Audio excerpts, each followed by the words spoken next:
ব্রাজিলের বিপক্ষে শুরুতেই হোঁচট খেল বাংলাদেশ।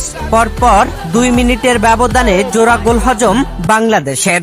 দর্শক, লাতিন বাংলা ফুটবল টুর্নামেন্টে ব্রাজিল দলের বিপক্ষে খেলতে নামে বাংলাদেশ দল, যেখানে এই ম্যাচে মাঠে নেমে শুরুতেই টানটান উত্তেজনার হাড্ডাহাড্ডির রুদ্ধশ্বাস লড়াই। 27 মিনিট পর্যন্ত বাংলাদেশ সমানে তাল মেলালেও 28তম মিনিটে এসে অর্থাৎ 27তম মিনিটের একদম শেষ মুহূর্তে গোল হজম করে ফেলেন। ব্রাজিলের 7 নম্বর জার্সি পরিণত খেলোয়াড় ডিবক্সের ভেতর দারুণ পাস দেন, আর 8 নম্বর জার্সি পরিণত খেলোয়াড় দারুণ শটে গোল আদায় করে নিয়ে উল্লাসে মাতেন।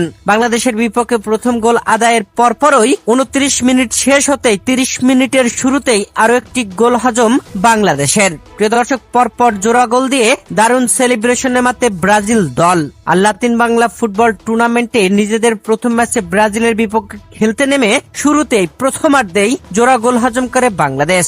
প্রথমার্ধের খেলা শেষ হতে আর কোনো গোল দিতে পারেনি ব্রাজিল। বাংলাদেশ বেশ কয়েকটা শট নিলেও ব্রাজিলের গোলকিপার দারুণভাবে সেভ দিয়েছেন।